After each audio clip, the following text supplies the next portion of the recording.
सचिन पायलट को लेकर कांग्रेस के नेता ही कई बार बयान दे चुके थे कि सचिन पायलट ही अपनी चुनी हुई सरकार को गिराने का काम कर रहे हैं। मानेसर कांड जब हुआ, लगातार कांग्रेस में ही आरोप प्रत्यारोप का दौर शुरू हो गया और उस वक्त मुख्यमंत्री रहे अशोक गहलोत भी कहते हुए नजर आ रहे थे कि सचिन पायलट अपनी ही सरकार को गिराने का काम कर रहे हैं। आलाकमान की ओर से भी बैठकों का दौर रखा गया, सचिन पायलट को प्रदेश अध्यक्ष के पद से हटाया गया।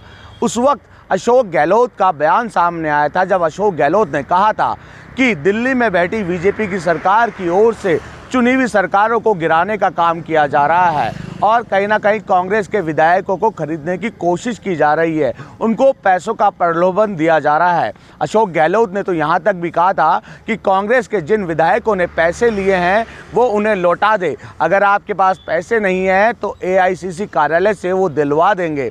इस तरह के बयान दिए गए, लेकिन सचिन पायलट साफ तौर पर कहते हुए नजर आए थे कि मैं केवल आलाकमान के सामने अपनी बात रखने आया था और अपनी बात को उन्होंने पहुंचा दिया। उसके बाद वापस विधानसभा का सत्र शुरू हुआ तो वो विधानसभा में अपने विधायकों के साथ पहुंचे, लेकिन एक निजी चैनल को दिए गए इंटरव्यू में उन्होंने साफ तौर पे कहा वो सरकार गिराने के पक्ष में नहीं थे, सरकार बचाने के पक्ष में थे।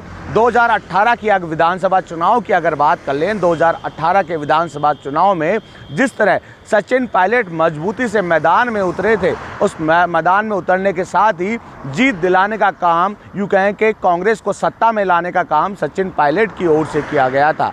अब लोकसभा चुनाव पास में है, ऐसे में सचिन पायलट पर आलाकमान की ओर से विश्वास भी जताया गया है और सचिन पायलट मजबूती से मैदान में भी उतर चुके हैं। बहरहाल जो पूर्व में हुआ मतभेद और मनभेद वो ख़त्म करने का काम आलाकमान की ओर से किया जा रहा है। मतभेद ख़त्म हुए, मनभेद ख़त्म हुए कि नहीं हुए, इसको लेकर पार्टी कार्यालयों में, कार्यकर्ताओं में, पदाधिकारियों में चर्चा तो चलती है, लेकिन सचिन पायलट वो चेहरा है जो भीड़ जुटाने का काम करते हैं, युवाओं को एकजुट करने का काम करते हैं।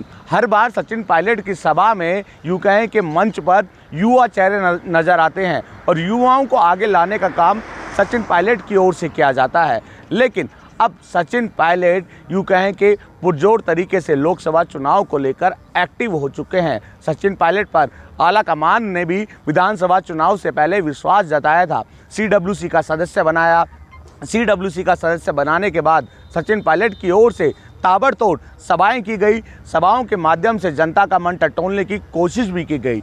अब लोकसभा चुनाव पास में आ चुके हैं तो लोकसभा चुनाव को लेकर भी सचिन पायलट की ओर से कांग्रेस की जो बैठकें हो रही है उनमें शामिल हो रहे हैं। लेकिन जिस तरह का बयान सचिन पायलट ने एक निजी चैनल को दिया कि वो सरकार गिराने के पक्ष में नहीं थे, सरकार बचाने के पक्ष में थे, और 2018 का विधानसभा चुनाव भी आप देख सकते हैं जिस तरह सचिन पायलट मैदान में उतरे थे, मैदान में उतरने के साथ ही उन्होंने जो है सत्ता में लाने की जो बात कही थी और सत्ता में कांग्रेस को लेकर भी आए।